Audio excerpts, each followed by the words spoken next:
Pozdrav i dobrodošli. EGR, što je skraćeno za Exhaust Gas Recirculation, odnosno povrat ispušnih plinova, je nešto što gotovo svaki auto ima. U teoriji, ovaj sustav, čiji je jedini zadatak smanjenje štetnih plinova u ispuhu, ne bi trebao negativno utjecati na rad motora i njegove performanse. No u praksi to i nije baš tako, naročito kod dizelaša koji često muku muče sa zaštopanim EGR sustavom i zaglavljenim EGR ventilima. Upravo zbog toga u ovom videu ćemo saznati kako EGR radi, zašto se kvari i što uraditi kada se to dogodi. Ali prije svega idemo vidjeti što možemo očekivati kada EGR ne radi ispravno. Za početak imamo iz perspektive vozača ono najočiglednije i zasigurno najviše zabrinjavajuće, problemi s radom motora.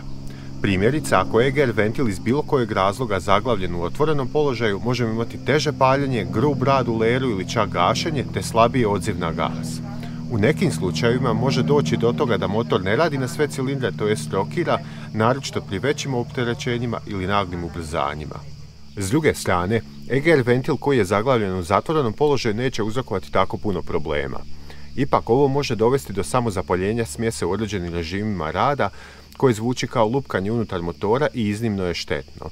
Zašto je to tako, vidjet ćemo kasnije kada objasnimo kako EGR sustav radi. Nadalje, ako naš motor ne radi optimalno, možemo očekivati neke druge probleme, među kojima je, a što drugo nego check engine light, naročito u novijim autima gdje se rad EGR-a pomno prati. Ovo ujedno znači da ćemo imati odgovarajuću grešku motora u memoriji koju možemo očitati sa OBD skenerom. Najčešći kodovi grešaka uzrokovani neispravnim EGR ventilom se kreću od P0400 do P0409. Sljedeća stvar je potrošnja goriva koja bi se mogla povećati ako EGR ventil ne radi ispravno, naročito ako je on zaglavljen u zatvorenom položaju, jer bez protoka ispušnih plinova koji ulaze u proces izgaranja motor će zapravo trebati više goriva.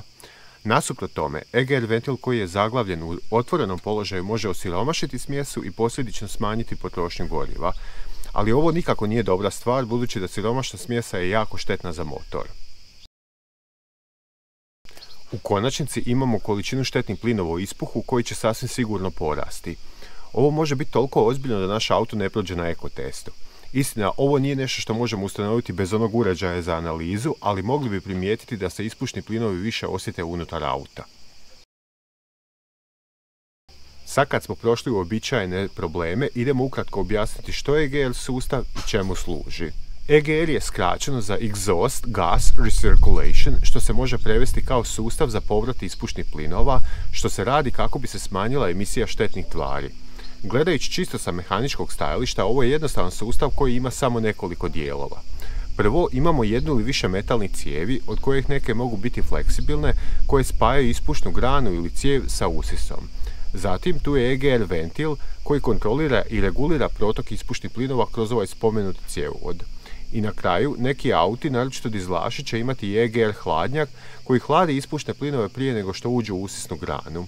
Uz to, u nekim slučajevima možemo imati nekoliko senzora koji prate parametre poput protoka i temperature. Sada, dolazimo do očiglednog pitanja. Zašto bi itko uopće želio ovo učiniti? Pa stvar je u ekologiji. Naime, ako ispušne plinove u odgovarajućem trenutku pustimo u usisnu granu, a samim time i motor, snižit ćemo temperaturu izgaranja u cilindrima, što u konačnici smanjuje sadržaj dušikovih oksida u ispuhu. Ali ključna riječ ovdje je odgovarajući trenutak, jer ako se ovo događa kada ne bi trebalo ili ne događa kada bi trebalo, mogli bi imati neke od ranije spomenutih problema. Konkretno, ako je EGR ventil stalno otvoren, ispušni plinovi će gušiti motor. S druge strane, ako je stalno zatvoren, mogli bi imati previsoku temperaturu izgaranja u cilindrima u onim situacijama kada bi ventil trebao biti otvoren. Ako sumnjamo da EGR ventil ili neka od pripadajućih komponenti uzrokuju naše probleme s autom, trebamo ga provjeriti, a da bi to napravili, prvo ga moramo naći. Zbog svoje funkcije, EGR ventil se obično nalazi u blizini usisne grane, što je u većini automobila negdje na vrhu motora, sa cijevi koja ide od EGR ventila do ispušnog sustava. Budući da ovo sužava moguće lokacije, EGR ventil se obično lako pronalazi i lako mu se pristupa. Uz to, valja napomenuti da postoje dvije različite verzije EGR ventila, što uveliko određuje njihov oblik.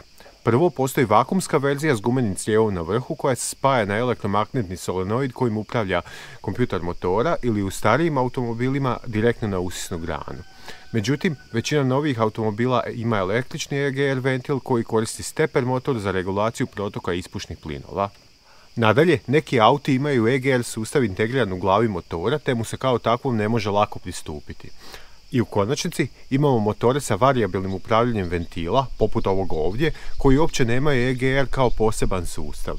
Umjesto toga, kompjuter motora podesi ispušne ventile da se nešto ranije zatvore, što u konačnici ima isti efekt kao EGR.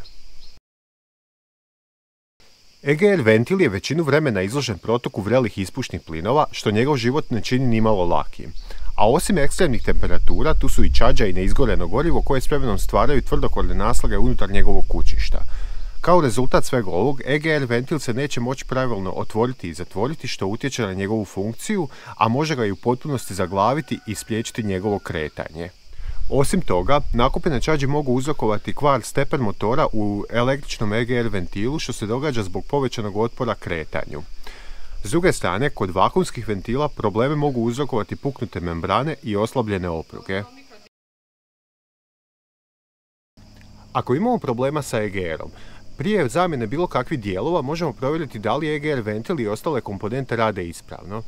Za električni EGR će nam biti potreban dijagnostički uređaj s kojim možemo aktivirati i deaktivirati ga, dok će nam za vakuumski biti potrebna vakuum pumpa. Tokom testiranja promatramo da li se ventil otvara i zatvara kao što bi trebao i da li se slobodno kreće bez ikakvog otpora. Detaljan proces testiranja i čišćenja EGR ventila će biti prikazan u zasebnom videu. Osim samog ventila, problemi sa vakuumskim EGR-om mogu biti uzrokovani puknutim crijevima ili neispravnim elektromagnetnim solenoidom koji kontrolira vakuum. S druge strane, kod električnog EGR-a možemo imati uobičajene stvari, loše konektore, pokidane žice. Kao što smo rekli, jedan od najčešćih uzroka problema sa EGR-om su naslage čađi, što se u mnogo slučajeva može riješiti detaljnim čišćenjem. Sve što je potrebno za ovo je čistač u spreju, po mogućnosti onaj za karburatore, mali ravni šarafciger i eventualno žičana četkica. Sam posao je jednostavan, ali često i dugotrajan, te zahtijeva dosta truda i strpljenja dok se sve detaljno ne očisti. Ali kao što sam već rekao, ovo ćemo vidjeti u zasebnom videu. Ako EGR ventil i nakon čišćenja ne radi kako treba, a pod pretpostavkom da su sve ostale komponente ispravne, nema druge nego ga zamijeniti. Preporuka je da se pri tome koriste i nove brtve ako ih ima, te eventualno novi vici. U konačnici, na nekim autima je novi ventil potrebno kalibrirati nakon ugradnje da bi radio ispravno, za što je potreban adekvatan dijagnostički uređaj. Eto, to bi bilo manje više sve vezano uz rad EGR ventila i sustava za povrat ispušnih plinova, te problema koji oni mogu uzrokovati. Nadam se da vam je ovaj video bio koristan, te ako je, svakako puknite like i pretplatite se na kanal. Vidimo se!